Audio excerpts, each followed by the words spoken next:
Hello, this is Roland. Welcome. Today I want to continue talking about prayer, how to pray. And I said in previous videos, this is my third now in the series, I said that in order to pray, you have to be in the right frame of mind. You have to be in the right place. Let's put it that way. You have to be in the right place. And what is that right place? Well, first of all, it has to do with attitude, a willingness to know the truth, actually wanting to know the truth, okay? And willing to know the truth even if it shows that you're wrong. Even if, when you see the truth about your life, okay, and you see that you're wrong, then to admit it to yourself quietly, without resenting seeing it. Because all your life you've been running from the truth. See, that's what you've been doing. You've been running from the truth and hiding in imagination. In imagination, you can be what you want to be and do what you want to do and have what you want to have. And you have fantasies of romance and fantasies of revenge. And you imagine yourself being great. And if something happens in your life, somebody says something to you that you don't like, or they look at you funny, then you puff up, you take umbrage. You take umbrage. And you imagine yourself as being, or if someone accuses you of something you didn't do, or even if something you did do, you try to find a way to make yourself look innocent, as if you were good and it was somebody else's fault, or they're to blame. See? Well, that's the game you've been playing your whole life, to salvage what you think is your own pride. You think it's something of value, and you think it's of you, but it's not even of you. Okay? Now, long time ago, you were a little child, and back then you were closer to God than you've ever been since. And back then, each day was a day of adventure, a day of discovery, and you looked forward to adventure, and you didn't have grudges about the past. You didn't have grudges and hurt feelings and anger and unfinished business. See? And you weren't trying to prove anything. You weren't trying to build yourself up and look great. Later in life, what do you see people do? You see them compensating. See, acting extra nice to make up for the fact that underneath they're resentful. Getting degrees and accolades and awards and everything to try to build themselves up. See, and to deny the truth. So there's the attitude of wanting to know the truth. And then the second thing that's necessary is you need to find a way to get out of being lost in thought. Because I said that God is where thoughts are not. He's in reality. He's in the present. Christ said the kingdom of heaven is all around you and within you, but you don't even see it. Okay? Why? Because you're lost in the virtual reality, actually virtual unreality of your imagination. Or you've been hiding for years. So I want to read something to you from A Guide to True Peace. This beautiful little book that is a compendium, a collection of some writings from Madame Jeanne Guyon, François Fenelon, and also of Miguel de Molinos. So listen to this. I'm reading from chapter 5, Method of Attaining to True Prayer. The prayer of inward silence is the easiest and the most profitable path. With a simple view of attention to God, the soul becomes like a humble supplicant before its Lord, as is a child that casts itself into the safe bosom of its mother. It is also the most secure because it is removed from the operations of the imagination. The imagination, being always exposed to the delusions of the enemy, is often beguiled into extravagances or extremes and is easily bewildered and deceived. This causes the soul to be deprived of its peace. Well, isn't that the truth? Doesn't your Isn't it, I love the way this is said. It's said so beautifully. The imagination, being always exposed to the delusions of the enemy, is often beguiled into extravagances or extremes. Well, isn't that what happens when, in reality, something happens? You get a bill that you paid, but they said that you didn't pay it, or you get some news, or someone calls you up with some extra work, or someone says that you talk behind your back and said you're not a nice person, or whatever. Then what immediately happens? Your imagination starts going to extremes. Extreme worry, what if this, what if that, what if this, what if that. Extreme thoughts of revenge. I'll get even with them, I'll show them, I'll do this and I'll do that. Extremes.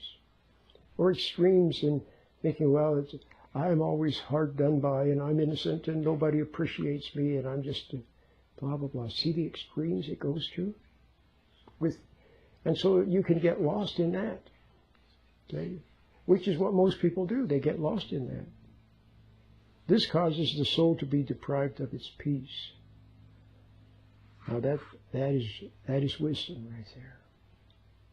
The imagination causes the soul to be deprived of its peace. What does worry do? It robs you. What are these pipe dreams of glory? They rob you of peace. See? Because then you become dissatisfied. Something you want. Something you feel is being withheld from you. Something more. You think, well, if I just had that. If I just had one more drink, if I just had one more, just more money or another car or a newer car or someone else, a new partner or something, you see, deprives you of your peace. Not to mention thoughts of anger, angry thoughts, resentful thoughts, of getting even with someone, of thinking the worst of them, blaming them and judging them. See? Deprives the soul of its peace. Now listen to this. It will at first be difficult. So now let us suppose that, you really do want to know the truth. You can see that you've been messing up. You see you've been impatient with your kids. You've been a little phony with people. You do see that you resented your dad, your mom, and other people. You resent your partner. See? So you're guilty of a lot of hate, a lot of judgment. Okay, and not being totally honest, and blaming, see, and selfishness, me, see, and impatience. So you begin to see that. All right, it's a little painful, or very painful to see it, but now you want to know the truth. See, you're sick and tired of being sick and tired. You just want to come clean. You just want to come clean. You're sick and tired of hating, sick and tired of blaming. See? Well, then that attitude is receptive of the truth. So let's say that describes you. Then let's say that you hear me, and you hear me talk about my little meditation that you can learn very quickly, and I have a free version of it. And it helps you to be anchored in the present. And you listen to me, and you recognize that what I'm saying is true, that you are lost in your imagination. That it does go to extravagances, that it does rob you of your soul of peace, and that it's easily deceived and not to be believed. See? How many times have you thought of something really mean or cruel to say to someone, and you didn't say it, okay? And then later you found out that things were totally different than you thought they were, and you're so glad you didn't say what you were thinking. You see what I mean? So now you see that, and so you'd like to try the meditation, and so you begin. You get the little meditation, and you start practicing being in the moment, in reality, in the present. See, now I'm in the present. I'm speaking to you from the present. Okay, the birds are singing, and the sky is blue,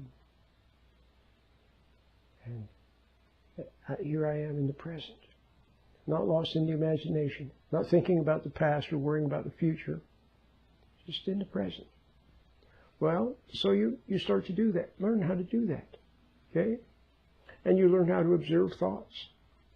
You learn how to watch the thoughts, try to pull you into them, how the imagination tries to pull you in. And sometimes it does. It pulls you in. In fact, often it does. And then you snap out. Once you start the meditation, and you learn how to be in the present, you learn the little secret of being in the present, then you begin to have more awareness. And somehow this awareness makes you aware when you're lost in thought, and you snap out. And you snap out, and you just keep snapping out. Okay? Instead of being pulled away and drawn into the daydream and floating away with it, instead, you're pulled into the daydream, but then all of a sudden something makes you aware that you're lost in the daydream, and then you snap out. You're back in the present. So you learn how to do that. So then, now listen to this. It will at first be difficult. From the habit of the mind will have, in other words, it will be difficult to not be lost, to stay in the present. Not difficult exactly, but that's not the word, because there's no effort required. All you do is see that you were lost in thought, and then immediately, the moment you see it, you're no longer in it. So it's not. There's no effort. There's no will. There's no struggle. You just see that you were lost in thought, and then you're no longer lost in thought. See? Then later you're lost in thought again, and then you see it. Then you're no longer lost in thought. It's seeing. It's realizing. Okay, in the light. Okay, and the light also, the light from God, to which you have access in the present.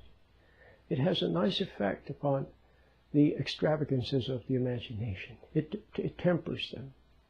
Okay? You'll still see them. There they are. But you'll be able to have a little distance. The light somehow holds you back. It keeps it a little distance so you don't fall into it and get pulled away and lose yourself. You know how you can watch a movie and get lost in the movie? Well, that's what people do. They get lost in their imagination. And then they drive right past the exit they should have taken, and they said, what happened? Well, where was I? They were lost in thought. So at first, what will happen is you'll begin to notice just how lost in thought you have been. See?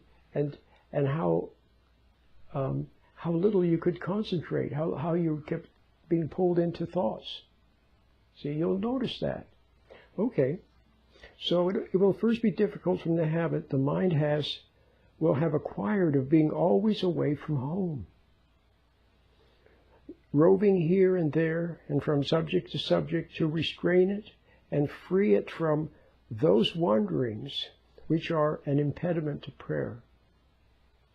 Indeed, those wanderings of the imagination with which beginners are for some time tried are permitted in order to prove their faith, exercise their patience, and show them how little they can do in their own strength. This is so good. This writer really gets it. So remember I said that you just see. You see how lost you've been in thought. You never realized it before because you were lost in thought and you couldn't realize. Now you see it. Okay? And you see how when you're lost in thought, you have wrong thoughts. See? Thoughts which are not true, or may not be true, or are exaggerations. And then you see how you're not there for other people when you're lost in thought. Somehow you're not there for your kids. You see? You see all of that. You see it. Before you didn't see it. So it may even seem like you're getting worse, but you're not getting worse. You're just seeing now what you didn't see before. And you also see your own helplessness. That's also part of getting better. You see that in the past you were always huffing and puffing and rolling up your sleeves and struggling with everything, and all you did was make it stronger. Whatever you were struggling with, you made it stronger. You struggled with food, and then you gave in. Then you struggled, then you gave in. Maybe you struggled with drugs or with alcohol, or struggled with who knows what. And thoughts. You struggled with thoughts. All you did was make them stronger. Now you learn to stand back and watch, not struggle. Just watch, observe, see, and allow the light to work for you. And it is by showing you, first of all. See, so it's very beautiful and very simple. So you see your own helplessness, and then you see that you have to cast yourself upon God. See, upon His light. And just let Him show you whatever you need. Whatever you see is what you see. Don't struggle with it. Just observe it. That's all. These wanderings also teach them to depend upon God alone for strength to overcome all their difficulties. Well, that's what I just said.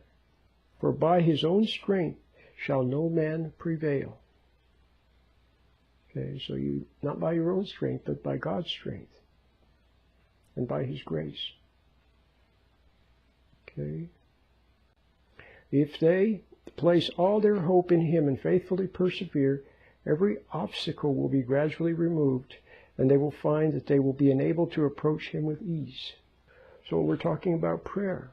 So can you see that when you are in this objective state of mind, your soul is home, instead of lost in some fantasy daydream that it's floating away with, and you're observing self, okay, observing the thoughts without falling into them, or if you fall into them, then you notice that you did and you snap out.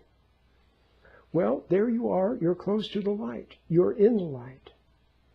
And in this light, you're closer to God and you're subject to God. See, when you are in God's light, with a willingness to know the truth and to do what's right. Maybe you don't know what's right, but you'd like to know, okay? And you would be willing to do what's right. And so, with that attitude, now in the light, see, that in itself is a prayer. See, the soul realizes that of itself it can do nothing, and so it watches. And instead of struggling and jumping in and trying to make things happen, it watches. Okay? And so there it is. It's close to God, in God's light. And so that is prayer. Paul said we must pray unceasingly. Well, there you are. When you have that kind of an attitude, you would like to know the truth, okay, and you want to do what's right. You don't know what's right, but you want to do right. And you know that of yourself you can do nothing. So can you see that thereby you are casting yourself upon the Lord? And it's a silent inquiry to God. See? And you become like a little child. Remember, Christ said, unless you become like a little child, you cannot enter into the kingdom of heaven. Well, if you become like a little child, see, you cast yourself upon God, rely upon Him, and wait humbly for His guidance, His wordless guidance from within. See? Well, that's it. Okay? So, that's prayer.